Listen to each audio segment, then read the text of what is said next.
Thank you very much. It's a really huge pleasure to be here with you all this weekend. You all had a choice to make yesterday. You could have gone down to Bristol to watch Greta speak, but you decided to come to the SPUC Youth Conference. I suspect that by coming here, you won't get many plaudits and congratulations and lots of praise on social media. But you made the right decision. You made the right decision. And I would like to say a big thank you to everyone here who is working for the pro-life movement in schools, in universities, in your workplace, because I think you do a really fantastic job under difficult circumstances. Might help to turn the microphone on. Okay, there we go. Right, I'll start again. No, I won't. Have you ever had this sort of attitude? What's the point of being a pro-lifer? You'll never make any difference. You'll just get a load of hassle. Okay? You hear it quite a lot. What's the point of starting a pro-life society? You're never going to change the laws. We've had abortion for 50 years. You're never going to do anything. You're going to bring hassle on yourself. And to a large extent, that is correct. Okay? You are going to bring hassle on yourself, as many of you know. I, 30 years ago, was at University College London as a student, and I very reluctantly joined the pro-life society there. I was persuaded by a friend, and I was always pro-life, and I felt a bit guilty about not doing anything, and I joined. And a month later, everyone was leaving who'd established the society. So for the next year, I was elected president. You may have had this experience. So for my second year, I was president of the society, and I was a really bad president. So I know people are sometimes falsely modest, aren't they? But that's not the case. I was really bad. It was me and my friend Lewis, and it was really the two of us. We had a few other names on the list, but everyone else had left. And we were a bit awkward, not that keen on public speaking, didn't really know what we were doing, and also a bit embarrassed. We were both men talking about this issue. Perhaps embarrassed is the wrong word. Perhaps cowardly is the right word. We were a bit too sort of scared, people are going to say, what right have you got to speak up? There was one thing we did, though. We kept the society going for that year. So we had little meetings, which was really just us two and one or two others, sometimes over a beer or a cup of coffee. But we kept the society going. And the following year, we decided to organise a showing of a video. And so we advertised it. We thought we'd better do something. We've wasted the year, really. And we had a big influx of really dynamic pro-life, mainly women, not completely women, who took things over, thank goodness. And actually, by the end of that year, UCL, which is one of the most pro-abortion universities in the country, had a neutral policy on abortion. They managed to change the student union policy on abortion. No thanks to us, apart from that little thing that we did of just not completely giving up, however bad we were at running the society. Okay? And I think that's important because over the years, I've been involved in pro-life societies at universities. Very common. 30 years ago, we were banned as a society, or they would stop us from setting up. I know many of you have had that experience yourselves. We've got a nice crew from Nottingham here. Do you want to put your hands in the air? So many of you are heroes in the pro-life movement. The Nottingham Students for Life are certainly heroes over the past year because they had to go through battles with the student union and with getting lawyers involved, but they persevered. Okay, they persevered. And you'll also hear a bit later from Julia, who's the president of the society. And many of you will know, have some idea what happened with Julia. But I had the honour and the privilege of accompanying Julia, who's a midwife, as she went through the process when they tried to ban her from practising midwifery, okay, because she was associated with a pro-life group.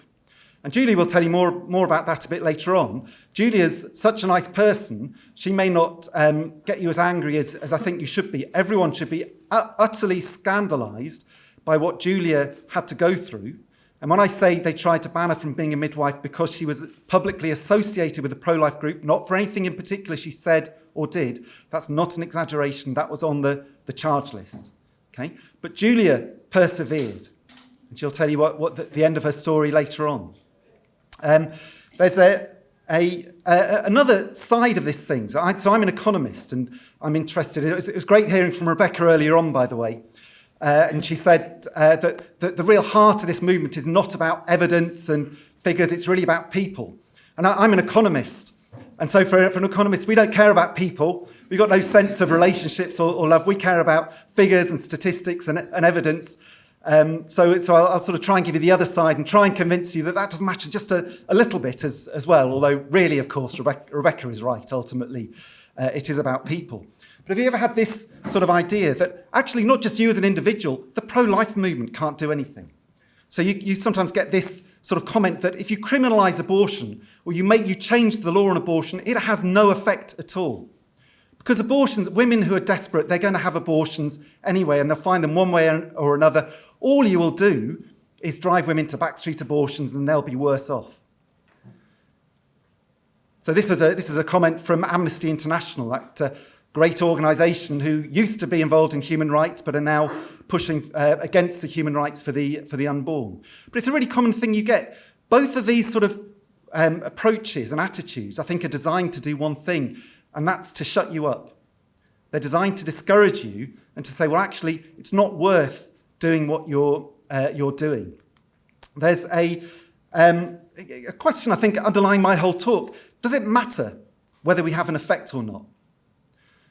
And I won't answer that. I'll sort of leave it out there and go through what I've got to say, but maybe that's something to think about. Should we be worried whether we have an effect? And there's a famous film now, Lord of the Rings. I know it divides people. Some people are mad about it. Some people cannot get this, the elves and the dwarfs and the hobbits and that sort of thing. So I was a latecomer to Lord of the Rings, so I can see both sides of the argument. But for those of you who don't know Lord of the Rings, you've got this terrible ring, and somebody's got to go on a huge adventure through the most dangerous things you can imagine. And the person who's given the task is a hobbit, who they call the halfling, because it's half the size of the elves or the dwarfs or the wizards. And Gandalf, who's the wizard in the picture, is asked by some of the other characters, why was a halfling chosen? Why was a hobbit chosen? And I think Gandalf gave a very interesting answer that I think is relevant for us in the pro-life movement. He said Saruman, who was the bad wizard, believes it's only great power that can hold evil in check. But in my experience, it's not what I've found. And he says that actually it's the ordinary things that ordinary people do that can have the biggest effect, even though you think you're not worthy. You don't think you're the ones who can have this impact. Similarly, we can talk about, does it matter? We're trying to change the law on abortion. Does it matter whether it has an effect? And, okay, to some extent it does, but I think it's the wrong starting point. When we're talking about trying to evaluate laws that might get passed, I think there's a number of things you should think about, 3 in particular. The first, and really the most important, is this idea of justice. So the idea of whether something is right or wrong should be at the heart of everything we do. But tied to that, the idea of truth. Whatever we do, we mustn't shy away from the truth, even when it's uncomfortable. So me as a researcher, it's not always the case that the evidence or the ideas you see are how you'd want them to be. And you have to be honest and face that and say, well, that's the truth. But really what we're interested in is what is just, what is right. So when we think about slavery or other human rights issues over our history, people, of course, would raise the question, well, if we abolish slavery, we make slavery illegal, does that get rid of slavery? And at the time, people said, no, it'll drive it underground. And to some extent, they were right. We know there's still modern-day slavery. Even though it's illegal, it still happens. But we don't then say, OK, we'll keep it legal, and we won't do anything about it. We think, no, we worry about what is right or not, and whether we're talking about racism or other injustices, FGM or rape or domestic violence or slavery, whatever it is, we think about what's right. That's what's got to be first in our thoughts. Okay? The other thing, of course, whatever we do it out of love. And so whatever we do, we don't compromise, of course, on what we want and what's right and just, but we try and do it in a compassionate way, and we think about everyone involved. And of course, that's where we are talking about relationships and people. Anathema to an economist, of course, but there we go. It's got to be there. And that's sort of the background to some of the things I want to talk about, because, of course, saying all that's true. That's what really matters. Is the law that's being proposed, is it a just law? Or are there, like Rebecca was talking about, exceptions which really hang people out to dry and it's something we shouldn't be pursuing? Is it a just law? Are we doing what we do out of love? Are we seeking the truth? Having said that, of course, in practice, people do care whether it makes a difference. So if we think about this issue of, well, you're proposing this law, is it really going to cut abortions? It's not the first question, but it is an important question and something people are interested in and you need to have responses to. So a few sort of questions to throw out. Do bans on abortion actually affect the number of abortions or not? Because you might think it's obvious they do, but you get it time and time again that people on the other side say, well, actually, they don't. They don't have any effect on the number of abortions. If they do, though, what happens to those abortions? And then what about the effect on women? We're talking about justice, but we've got two, loved human beings involved, and the side effects and the impacts of laws on the unborn baby, but also on the mother, we can't ignore, and we shouldn't ignore, and they're important.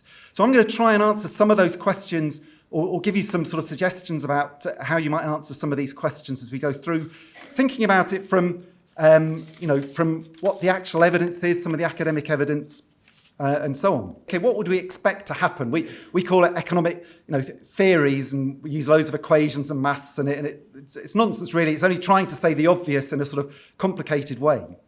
But at heart, we do need to think about, well, what are the mechanisms? Why might we expect laws on abortion to have an effect? And there's a number of things we can think about. The first is cost, and economists always talk about costs and benefits. By the way, we're not talking about money. But when you have a law, for example, that makes abortion more difficult or illegal, it introduces a cost. Now, it's fine to say, a desperate woman will have an abortion, whatever.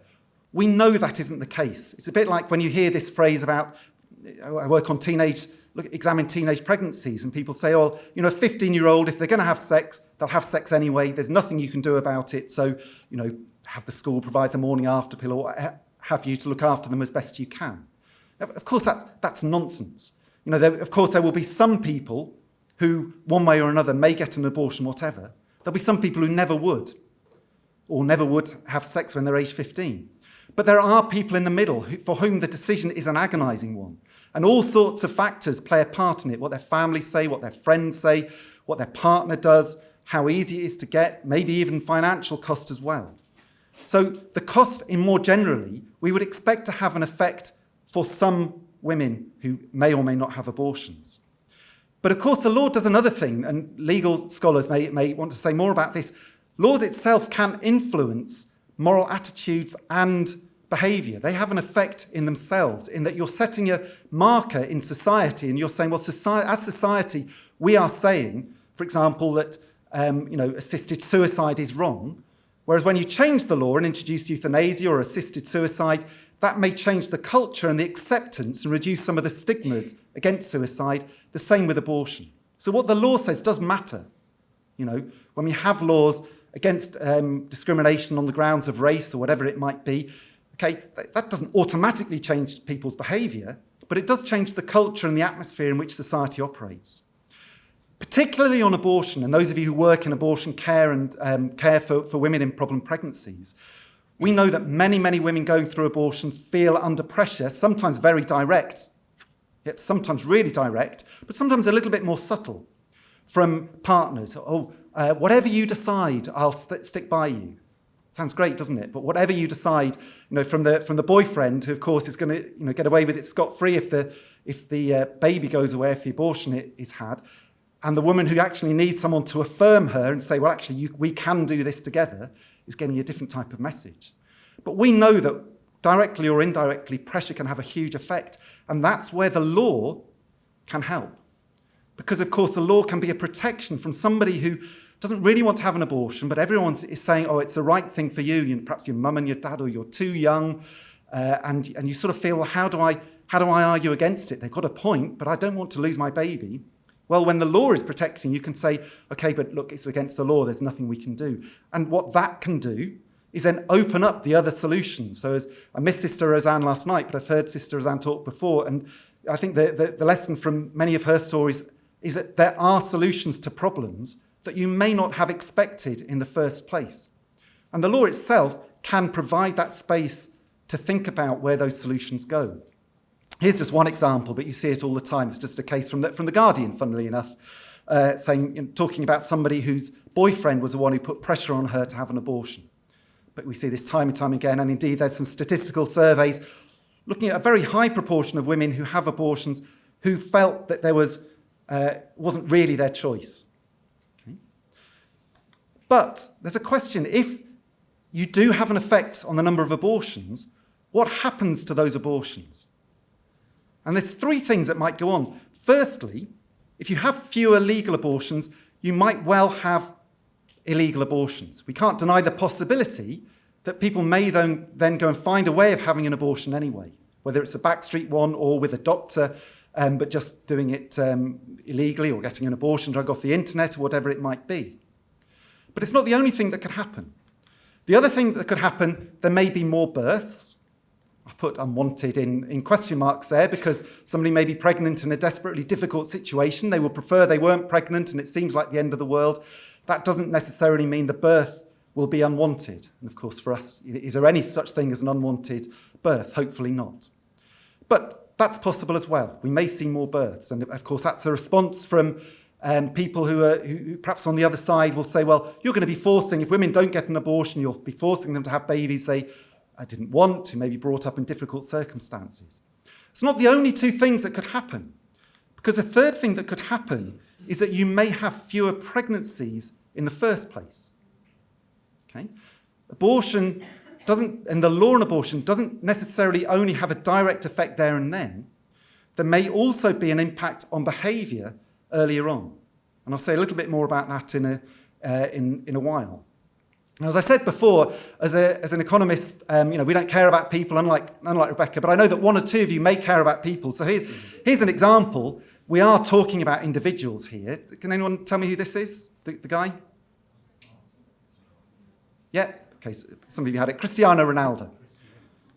So this is Cristiano Ronaldo, and this is a headline from a newspaper article: "Restrictive abortion law saved Cristiano Ronaldo's life." So when he was conceived, his mum felt desperately she did not want to be pregnant. And she considered an abortion, and I think she went on a long run and tried, hoped she would have a miscarriage. And she didn't. And of course, that's his mum now, who's, of course, delighted that she didn't go through with that abortion, that the law protected her as well as her son. And that I know people have mixed opinions on Cristiano Ronaldo, but it's hard to deny he's one of the greatest footballers in the world, and the world would have been denied his skills without restrictive abortion laws. So even though, I can talk about theories and evidence, of course, underlying this, we've got real people and individual stories. One of the things that I'm interested in as an economist is looking at the empirical evidence. What actually happens when these things happen? And it was an epiphany for me, really, as an academic. My official title is Industrial Economics, Professor of Industrial Economics. But I discovered that there was a whole literature out there, mainly based in the States, looking at impacts of abortion laws, teenage pregnancy, and so on. And this idea that you could do research on an area that you're interested in anyway was absolutely, life-changing. And of course, it's sort of tangential. We're not talking about, as economists, whether abortion is right or wrong, but still an important question. If you put this law in, what are the consequences? What happens? Okay, what happens to teenage pregnancy, say, or whatever it might be? And actually, the US is a really good experimental ground for economists. So there's lots of state-specific restrictions on abortion. So you have Roe versus Wade that they can't make abortion illegal, but you can have laws in individual states which change the regulations around abortion. So here's some examples. So you can have parental involvement laws where you say that a parent has to be involved, sometimes give their consent before a minor has an abortion. It's not the case here. You can be 13 and your school, and there have been cases like this where a school has taken a young girl for an abortion. And the parent, first time the mum found out about it, we had a famous case in Nottinghamshire, was when her daughter, who'd been given the abortion pill, was upstairs in her bedroom having essentially a very early miscarriage. And the school hadn't even told the parent that they'd taken her to an abortion clinic to have an abortion. That was it was tested in the courts, and it was found to be legal. Well, in America, some states have introduced laws to change that. Now, apart from, we can discuss, as we said, types of laws and which might be just or unjust. Putting that to one side, these types of laws are fantastic as experiments because they're as close to a sort of controlled medical experiment that you can have for a social scientist like myself, because you can have some states that introduce these laws, other states that didn't. You can look at, for example, well, what happens to the number of abortions or the number of teenage pregnancies before the law comes in and after. Changes might have happened for all sorts of things. Society might have changed. But then you compare it to the other states which didn't have the law. So you can then sort of, a bit like having a randomized controlled trial with an intervention group and a control group. And you can introduce other sorts of controls. You can say, well, let's factor in other things that might have changed, like demographics or immigration or unemployment and so on. So it's not a perfect controlled experiment, but it's as close as you can get. So some of these things are really useful, and there's a big literature of evidence out there looking at funding restrictions. So in America, where they've made it more or less difficult to get abortions free of charge, where they've had informed consent or delay laws where you go for an abortion and you have to wait 24 or 48 hours. So there's lots of evidence out there. There's also other evidence from other countries across the world. So there's a whole series of experiments is a clinical word, but as a social scientist, you can sort of talk about them of experiments of countries that have changed their laws on abortion. You don't quite have the controls you have of US states where you can compare different types of states, but they still do give you some evidence. Ireland, tragically, legalised abortion in 2018. But it's quite an interesting comparison as a next-door country to England and Wales and Scotland, where abortion's been legal. Same with Northern Ireland, where you had a funding change in 2017. If you may remember when Theresa May had a sort of reduced or didn't have a majority, one of the compromises her government made was to say, well, that England and Wales will fund abortions from women from Northern Ireland. So essentially it reduced the cost of Northern Ireland. Well, as an economist, you would expect, okay, would we see an increase in the number of abortions taking place on Northern Ireland women? Whereas the other side would say, well, no, there shouldn't be any effect because they were going to get their abortions one way or another. So you shouldn't see any effect. Well, we can look at the evidence. And similarly with some of these other countries where abortion has either largely or pretty much completely been made illegal at different points. But let's just go back a little step on how this process might work. We'll take one example, the example of this sort of parental consent law on minors. So you introduce a parental consent law.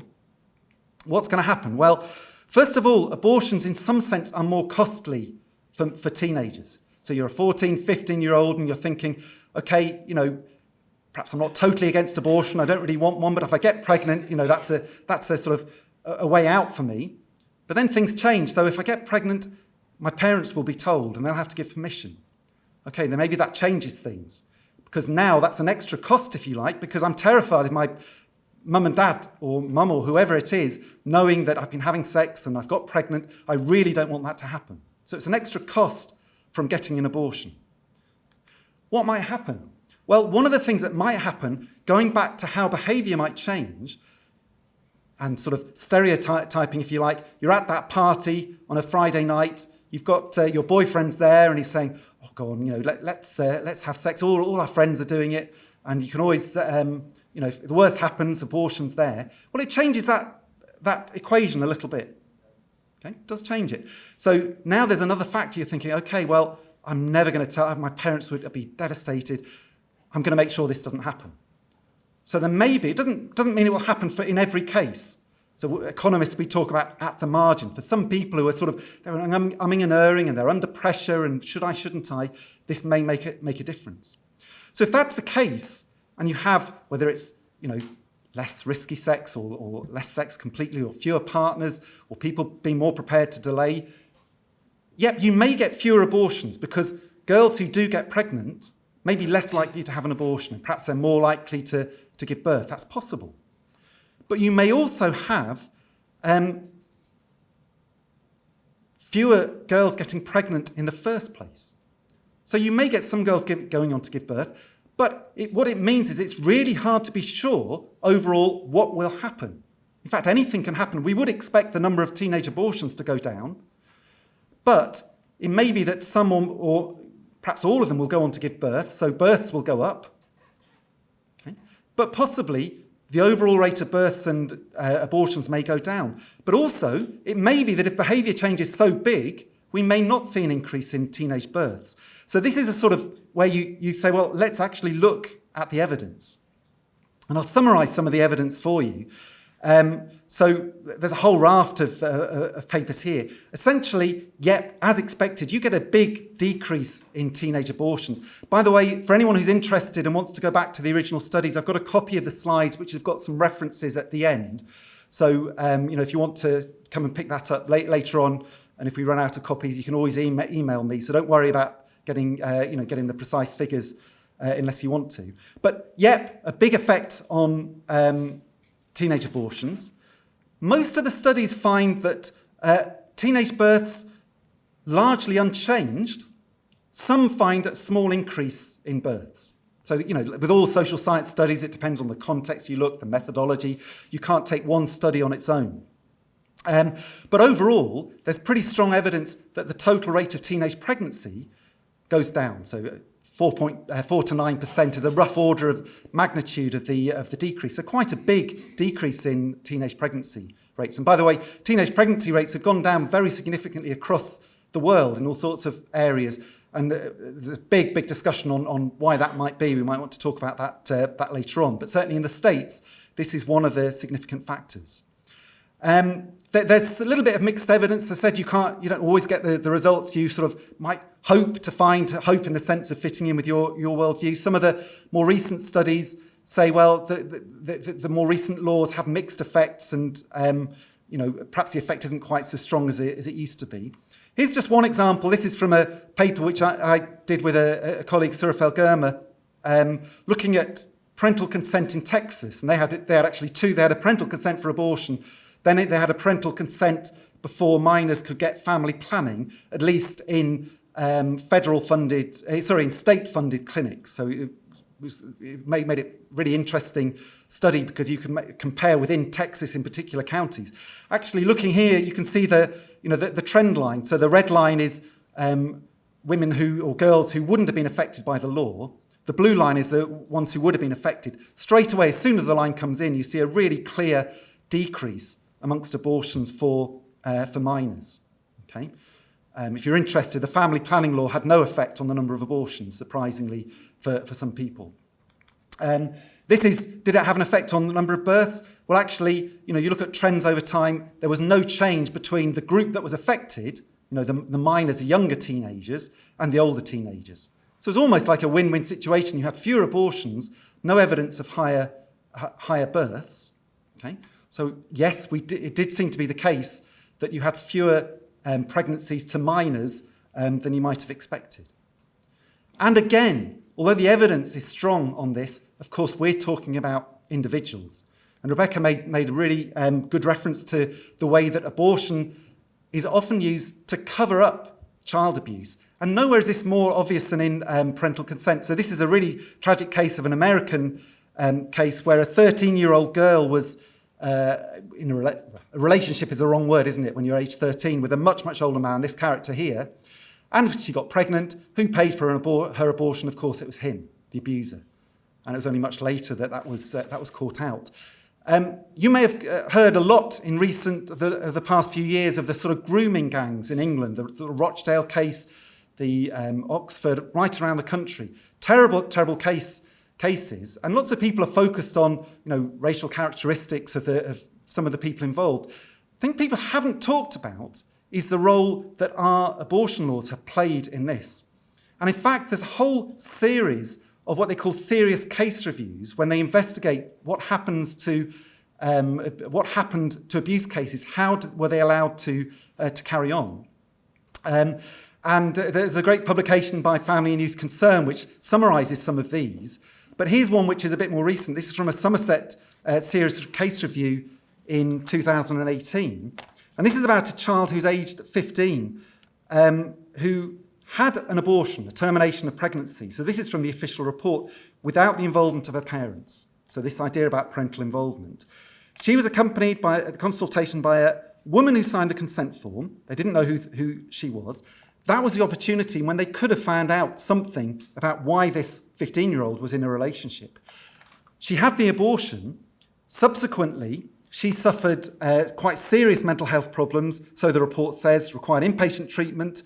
And later on, she actually gave birth to what they call perpetrator A's child. So perpetrator A was a much older man in his 20s who had caused her to get pregnant when she was 15 and she was in this abusive relationship. And still don't know which woman it was who took her to have the abortion. But because her parents didn't have to find out, opportunities were lost because of our laws, this right to confidentiality. The opportunity was lost. And what did that help her? Because people sometimes say, oh, well, if you introduce parental consent for abortion, there'll be a danger that, abuse within the family will be continued. Actually, the evidence is case after case. The thing that allows abuse to continue is our laws on abortion and indeed laws on birth control for under 16s as well, which again can be given without parental knowledge. So that's quite. If any of you are you're perhaps at university or go to university looking for a final year project or dissertation, this has not been discussed enough. It really needs somebody to if you're doing sociology or any social science or even medicine, it's really worth, it'd be a good project for somebody to take on, and get in touch with me if you want some clues to, get on some of the evidence here. What else? So I won't go through in detail all of the studies, but there's some more evidence. Michael New, who's an American economist, has summarised this evidence quite well, looking at informed consent. So if you're going to have an abortion, you might want to change the law to make abortion illegal, but while abortion's legal, you say that women have to be given certain information about what the procedure involves, or perhaps have to be shown an ultrasound scan, or funding restrictions. Generally speaking, these laws do have an impact on abortion rates. This idea that abortion laws do not have an effect simply does not hold up.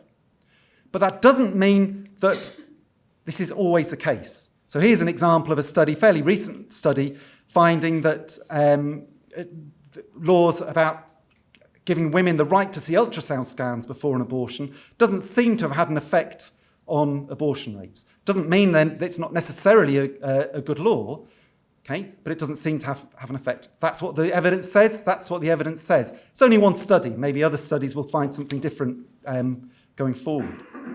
And what about some other abortion restrictions? Here's one on saying that any clinic doing abortions has to have admitting privileges. In other words, they have to, if there's an emergency, they have to have a relationship with a local accident and an emergency room so that a woman who, where there's a botched abortion or goes into problems, can very quickly go into hospital. And it's a very controversial law in Texas, with people saying, well, this is just an attempt to hit abortions, as if the pro-abortion groups who say, well, we care about women, but they don't perhaps necessarily care about having proper health care for women going through abortions. But aside from whether it's right or wrong as a law, the law does seem to have an impact on abortion rates.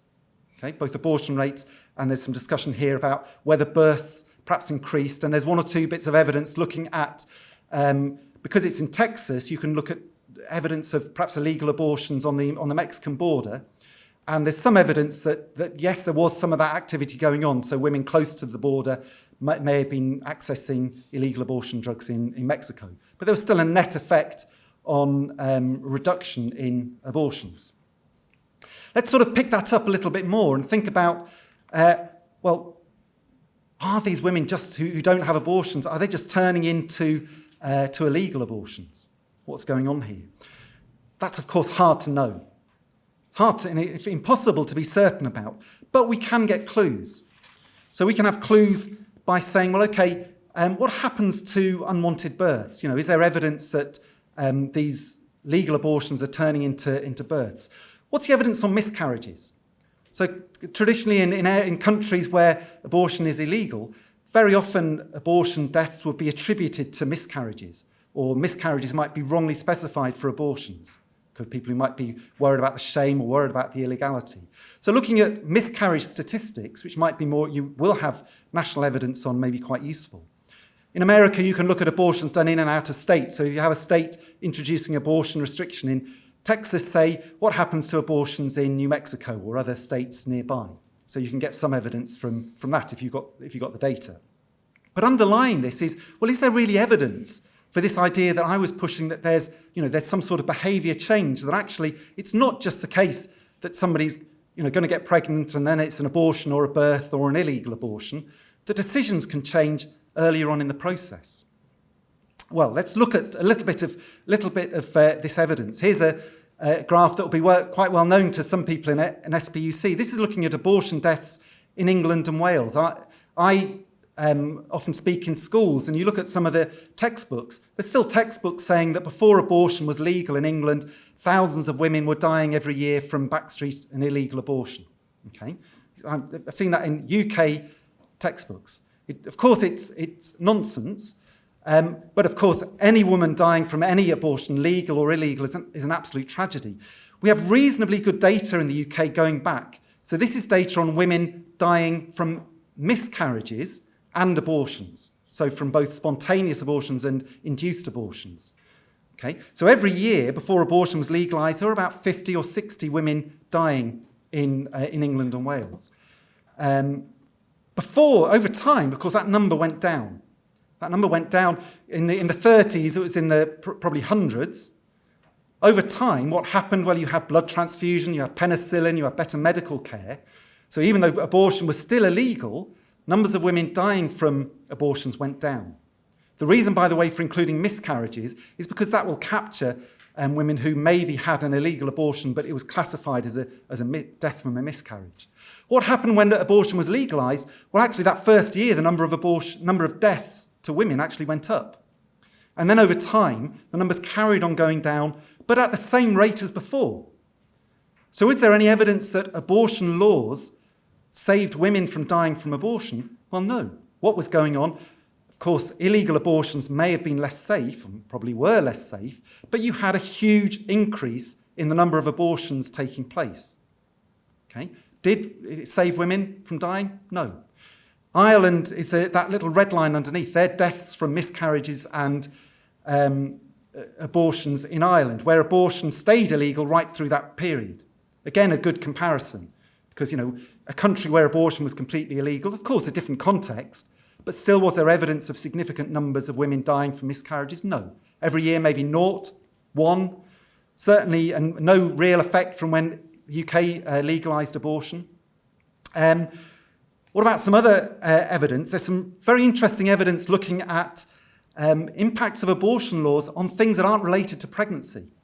So if we believed in this behaviour change story, perhaps people are having less risky sex or not having as much sex, whatever it might be, we might expect to see an effect on sexually transmitted infections when you have some of these abortion law changes. And we do. So here's 2 papers by, one's a lawyer, one's an economist. So lawyers can do this sort of stuff. I know some of you are studying law as well. One looks at parental consent laws, which found a very clear association with an increase in teenage STI rates. Got this the other way around. Parental consent laws led to a decrease in teenage STI rates. This is unforgivable, actually, because I gave much of this talk to the Nottingham University group before, and I had this error still in there, and I haven't corrected it.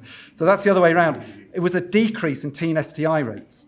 And similarly, they looked across the world at timings of countries legalising abortion and looked at overall STI rates for all ages. Again, there was a link. When you legalised abortions, you did get this increase in STI rates. Yes, there is evidence of behaviour change. And then really what you might think is a slightly off-the-wall one, but really quite a good, strong statistical paper by Sabir and Rees, who looked at the impact of parental consent laws on teenage suicides.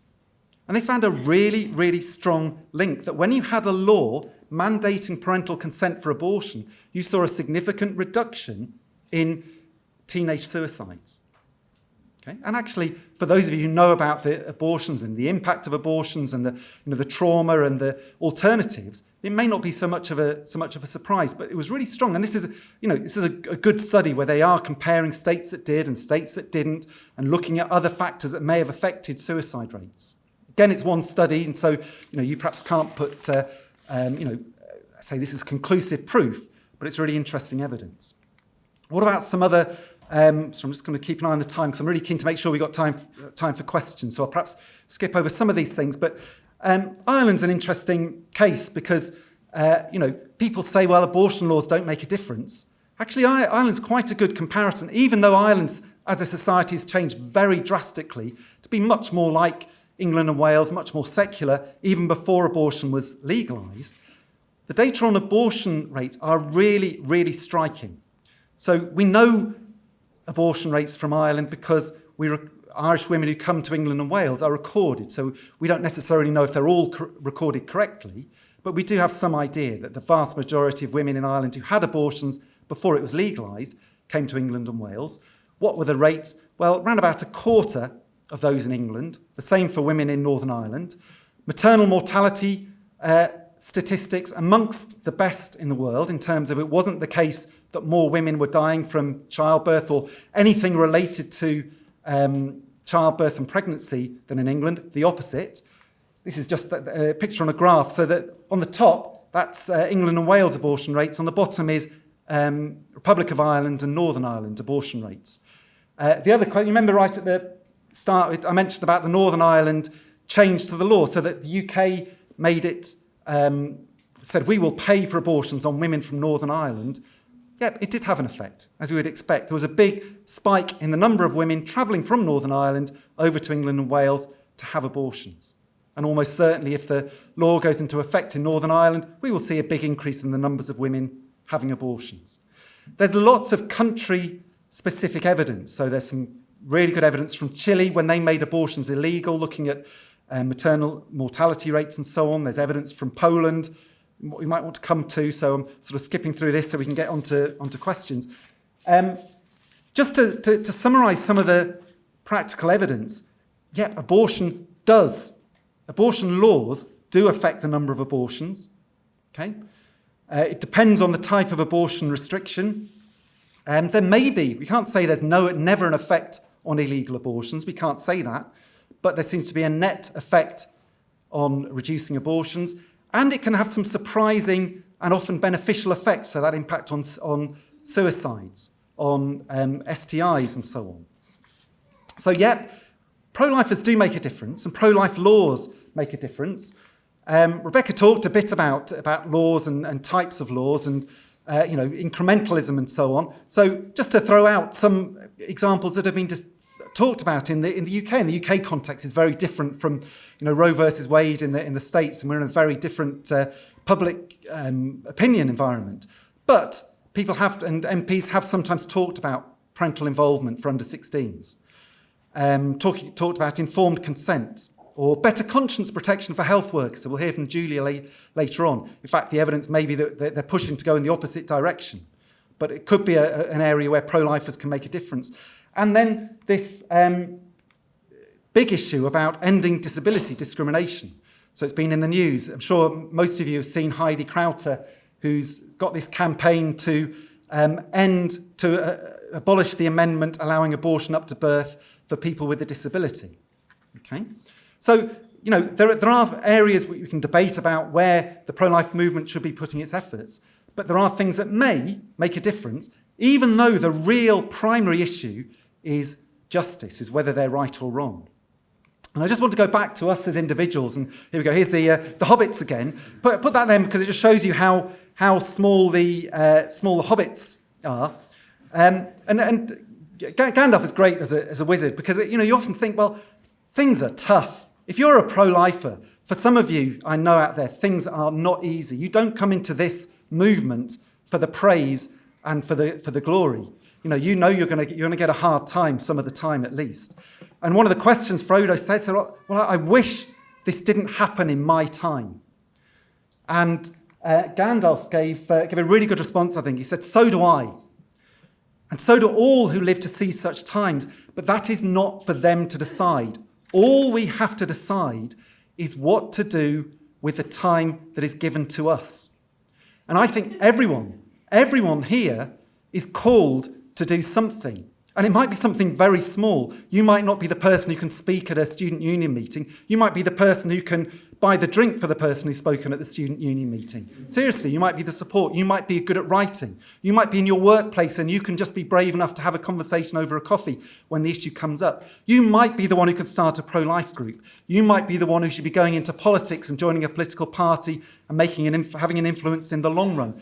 You might be the one who's got to face a difficult personal decision. That might be what you're called to do.